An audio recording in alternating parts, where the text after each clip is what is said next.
Serial killer ऐसे murder क्यों करते हैं, क्राइम क्यों करते हैं। आज इस केस के जरिए समझेंगे इसके माइंड साइकोलॉजी को। दोस्तों, ये कहानी है जेफरी डामर की। He is pure evil, but you'd never know it by looking at it. इसको दुनिया मॉन्स्टर ऑफ मिल्वॉकी के नाम से भी जानती है। वही इंसान है जिसने 17 यंग मैन के कत्ल किए थे। He was sent in 1991 for murdering 17 men and boys. ये दिखने में बहुत ही इनोसेंट लगता था। इसके लिए कैनिबलिज्म, नेक्रोफिलिया जैसी चीजें आम बात थी। He was saving body parts such as skulls. बचपन से ही इसके अंदर अजीब से शौक थे, जैसे डेड एनिमल के बॉडी को कलेक्ट करना, उसके साथ एक्सपेरिमेंट करना। चलिए इस कहानी को शुरू से समझते हैं। जेफरी लियोनेल डामर, इसका जन्म 21 मई 1960 को मिल्वॉकी, विस्कॉन्सिन, यूएसए में हुआ था। इसके फादर जो थे वो एक केमिस्ट थे और इसकी मदर एक टेलीटाइप इंस्ट्रक्टर थी जो मेंटल हेल्थ इश्यू से भी जूझ रही थी, जिसके कारण इसके घर में काफी टॉक्सिक माहौल रहता था। जब ये छोटा था तो he was diagnosed with double hernia.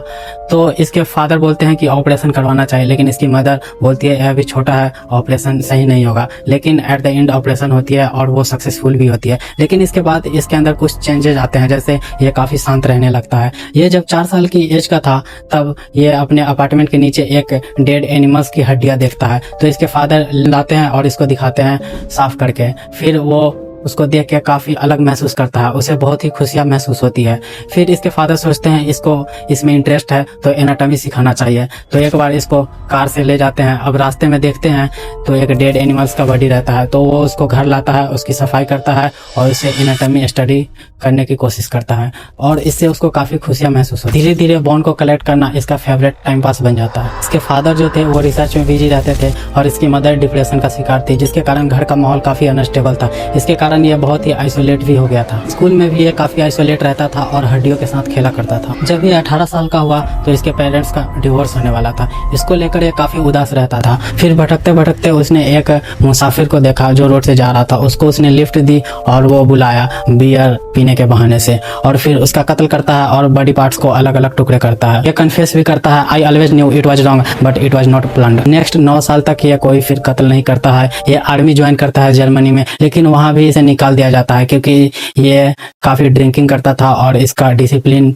भी सही नहीं था। 1987 से 1991 तक इसने 16 मर्डर्स किए थे। विक्टिम्स ज्यादातर माइनॉरिटीज और इमिग्रेंट्स होते थे। इसका मर्डर करने का टेक्निक था, ये विक्टिम्स को जैसे बस स्टॉप या बार से बुलाता था, उसको अल्कोहल ड्रग एब्यूज देके बेहोश करता था, फिर स्ट्रेंगुलेशन से मारता था और फिर ये उसके बॉडी पार्ट्स को अलग अलग टुकड़ों में कन्वर्ट करता था। जेफरी सिर्फ किल ही नहीं करता था, उस पे वो कंट्रोल और पोजीशन चाहता था। कई बार विक्टिम्स के दिमाग में ड्रिल किए और उसमें हाइड्रोक्लोरिक एसिड डाल के वो सोचता था उसको ज़ॉम्बी बना दिया जाए ताकि उसके साथ वो हमेशा रहे। 22 जुलाई 1991 को उसका मुलाकात एक बार में बैठे ट्रेसी एडवर्ड्स से होता है। जेफरी ने ट्रेसी और उसके दोस्त को फोटोग्राफ और बियर के बहाने अपने अपार्टमेंट में बुलाता है। उस दिन ट्रेसी को लगता है ये सब नॉर्मल है तो वो उसके साथ चला जाता है। जैसे ही ट्रेसी अपार्टमेंट 925 25th स्ट्रीट में जाता है तो अंदर एक अजीब सी गंध आती है। दीवार पे अलग ही फोटोग्राफ लटकी हुई थी और टेबल पे हाइड्रोक्लोरिक एसिड रखी हुई थी। ट्रेसी को धीरे धीरे लगने लगता है कुछ तो गड़बड़ है। वो उसे समझाने लगा, आई एम योर फ्रेंड,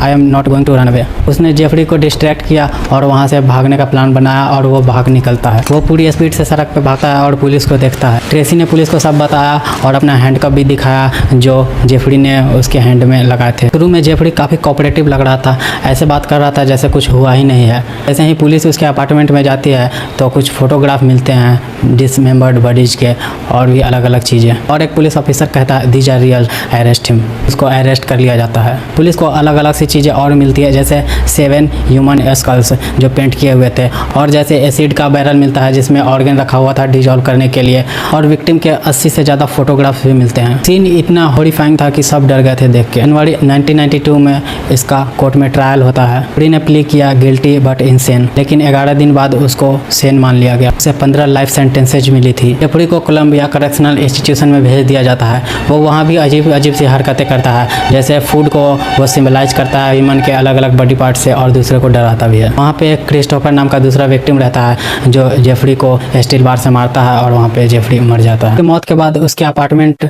जो थी उसको तोड़ दिया गया ताकि वहाँ पे कोई और क्यूरियोसिटी के लिए ना आए। और इस पे नेटफ्लिक्स पे भी एक डॉक्यूमेंट्री बनी है, monster the Jeffrey Dahmer story.